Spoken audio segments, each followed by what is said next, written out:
नमोवाह मित्रों, आज का दिन ऐतिहासिक दिन है, बहुत प्रसन्नता का दिन है।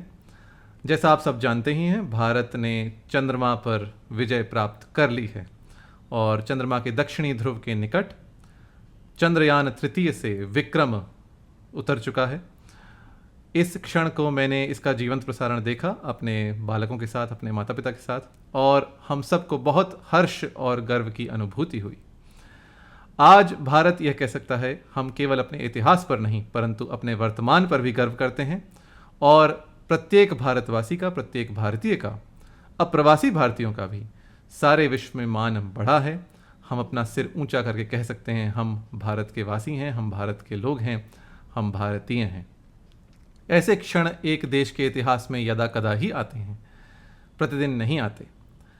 कुछ ऐसे क्षण जो पिछले वर्षों में आए थे, जब भारत ने पोखरण में परमाणु परीक्षण किया था, तब जब भारत में नैनो कार आई थी, तब मेरे अनेक विदेशी मित्रों ने तब मुझसे कहा था कि आपके देश में $2,000, तब $1 का मूल्य 50 रुपये था, $2,000 की गाड़ी आ रही है, ये बहुत बहुत बड़ी बात है। इसी प्रकार जब चंद्रयान द्वितीय जब गया था, तब भी बहुत लोगों को आशाएं थी कि यह भारत इसको चंद्रमा पर उतार सकेगा, जो पूरी नहीं हुई। तब हमारे पड़ोसी देश के एक नेता ने इसका उपहास भी किया था। कल वही नेता भारत को अग्रिम शुभकामनाएं दे रहे थे। तो यह सफलता जो है, ये भारत की अप्रतिम सफलता है। चौथा भारत देश बना है चंद्रमा पर सफलतापूर्वक यान उतारने वालों देशों में से। जैसा आप जानते हैं, इसमें इसरो का तो महनीय योगदान है ही, इसरो ने ही सब कुछ किया है। परंतु मैं आज विक्रम साराभाई को विशेष रूप से स्मरण करता हूँ, जो अपने समय से बहुत आगे थे। विक्रम साराभाई ही थे जिन्होंने सबसे पहले फिजिकल रिसर्च लेबोरेटरी की स्थापना की, और उन्हीं ने जवाहरलाल नेहरू से कहकर इसरो के जो पहले संस्था थी, इनको स्पार नाम था जहाँ तक मुझे ध्यान है, और उसकी स्थापना उन्होंने करवाई थी। और विक्रम साराभाई की ही यह बहुत बड़ी उपलब्धि थी, जो उन्होंने देश में वैज्ञानिक सोच को आगे बढ़ाया। वह भी तब जब भारत के पास कुछ भी नहीं था, जब भारत के पास न संसाधन थे, न भारत के पास पैसा था, न भारत के पास किसी अंतर्राष्ट्रीय शक्ति का बहुत बड़ा सहयोग ही था। यद्यपि सोवियत संघ से हमारे संबंध अच्छे थे, परंतु उस समय जब एक साइकिल पर इसरो एक रॉकेट के अलग अलग भाग लेकर जाता था, उस समय से लेकर आज तक बहुत बड़ी यात्रा हमने सफलतापूर्वक पूरी की है, और भी आगे हम बढ़ेंगे। मुझे स्मरण आ रहा है अटल बिहारी वाजपेयी का, जिन्होंने चंद्रयान कार्यक्रम की घोषणा की थी स्वतंत्रता दिवस के उद्बोधन में। जब उन्होंने कहा था इसका नाम होगा चंद्रयान, तब मैं इसको जीवंत देख रहा था, और आज भी मैंने जीवंत प्रसारण देखा चंद्रयान के चंद्रमा पर उतरने का। तो यह एक बहुत हर्ष का विषय है, एक हम सबको गौरवान्वित करने वाला दिन है। और विशेषतः इसरो के जो वैज्ञानिक हैं, वो हम सब की बधाई के पात्र हैं, हम सब उनके प्रति कृतज्ञ हैं। उन्होंने देश के प्रति सच्ची देशभक्ति और सेवा का परिचय दिया है। जैसा आप जानते हैं, ये हमारा देश वह देश है जहां भारतीय प्रौद्योगिकी संस्थान से पढ़ने वाले 10 में से 8 अथवा 9 छात्र विदेश जाते हैं। विदेश क्यों जाते हैं? क्योंकि भारत में इतनी उपलब्धियां करने का अवसर नहीं है, भारत में इतनी संभावनाएं नहीं हैं। मैं अपेक्षा करता हूं, मैं आशा करता हूं, आज की उपलब्धि से जो भारत के शीर्षस्थ छात्र विदेश जाते हैं, वो एक बार सोचेंगे, क्या भारत में रहकर हम बहुत कुछ नहीं कर सकते? क्या भारत में रहकर हम भारत को और आगे नहीं ले जा सकते? और जैसा आपने देखा होगा, प्रधानमंत्री ने भी अपने उद्बोधन में कहा, हम अब सूर्य के लिए भी, सूर्य पर अनुसंधान करने के लिए भी एक यान आदित्य भेजेंगे। जैसा आप जानते हैं, नासा एक यान पहले ही भेज चुका है, और गगनयान भी हमारा आगे आने वाला है। तो यह एक, आज मैं कहूँगा, आज देश की दिशा कुछ और होने वाली है। और आज का दिन हम लोग बहुत दिनों तक इसको स्मरण रखेंगे। आज का दिन जो तुलसी जयंती भी है, और आज 23 अगस्त 2023 का दिन, बहुत समय तक हम इसको स्मरण रखेंगे। मैं अगली पीढ़ी को ये बताऊंगा कि इसका मैंने सजीव प्रसारण देखा था, और मेरे बालक अपने बालकों को बताएंगे। तो यह दिन अविस्मरणीय है। मैं बहुत हर्षित हूँ, मैं बहुत प्रसन्न हूँ, और सच में आज मुझे लग रहा है धीरे धीरे हम लोग केवल जो अपने इतिहास पर गर्व करते थे, जो हम एक इतिहास में जी रहे थे, कहने को कहा जाए तो हम सोने की चिड़िया हुआ करते थे, आज हम लोग गर्व से कह सकते हैं हाँ, आज भी हम विश्व के अग्रगण्य देशों में से हैं, और हम एक ऐसी ऊंचाई को छूने के लिए अग्रसर हैं जहां तक दूसरे देश नहीं पहुंच पाए। तो एक बार फिर से इसरो के सभी वैज्ञानिकों को, सभी अभियंताओं को, इसरो के सभी कर्मचारियों को बहुत बहुत बधाई। आप लोगों ने हमारे देश का सिर गर्व से ऊंचा किया है। आप लोगों के प्रति सारा देश कृतज्ञ है, और आगे भी ऐसी उपलब्धियां हम करते रहें। भारत से लोग, जो बहुत प्रतिभाशाली लोग हैं, वे बाहर न जाएं, भारत में रहकर काम करें। हाँ, बाहर जाएं, बाहर से सीख कर आएं, जैसे विक्रम साराभाई बाहर गए थे, परंतु भारत लौटकर वे यदि चाहते तो विदेशों में काम करते तो उनको नोबेल पुरस्कार मुझे लगता है अवश्य मिल ही जाता।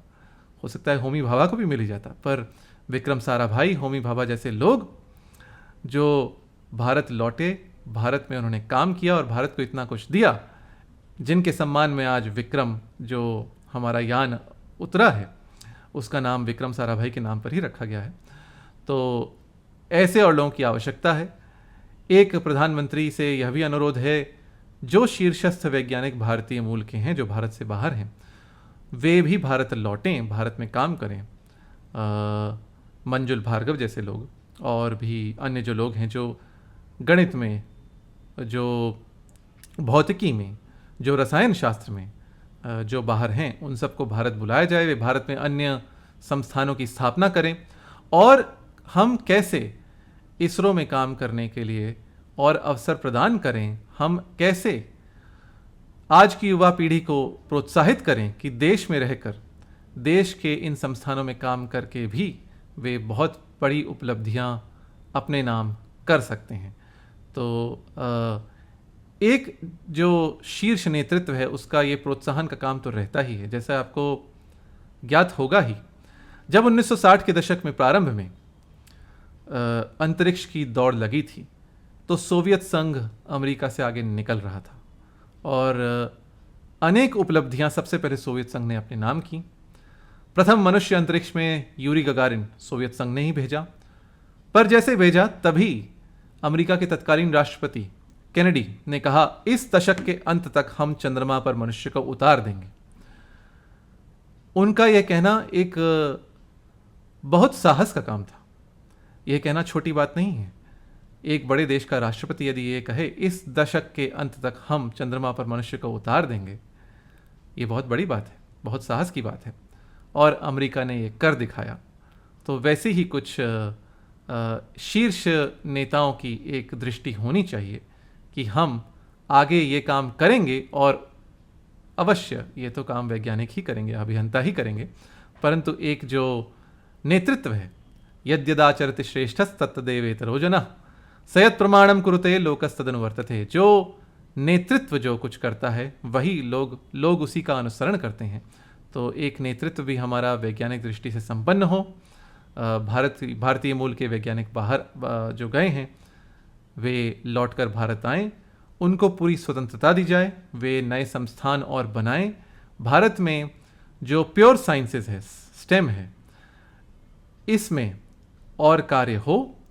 जो इसरो आज कर रहा है वो केवल 3 देश पहले कर चुके हैं, पर यदि हम हमारे देश में विश्वविद्यालयों को देखें तो विश्व के शीर्ष 50 अथवा 100 जो विश्वविद्यालय हैं, जो गणित में, भौतिकी में, रसायन शास्त्र में, जीव शास्त्र में काम करने वाले हैं, उनमें भारत के विश्वविद्यालय बस गिने चुने हैं।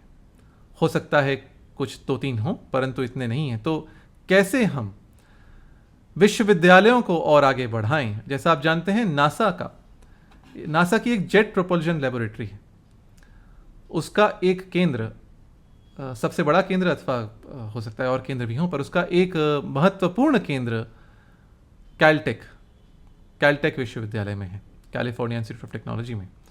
तो ऐसे ही क्यों ना इसरो जैसे यदि नासा की जेट प्रोपल्शन लेबोरेटरी कैलटेक में हो सकती है, तो इसरो की कोई प्रयोगशाला किसी भारतीय प्रौद्योगिकी संस्थान में, आईआईटी में क्यों ना हो। ऐसा कुछ काम क्यों ना हो जिससे जो हमारे देश में प्रतिभाशाली किशोर हैं, जो नवयुवक हैं, उनको ऐसे कार्यों में काम करने का अवसर प्रदान किया जाए और वे विदेश जाने का सपना छोड़कर भारत में रहने का निर्णय लें।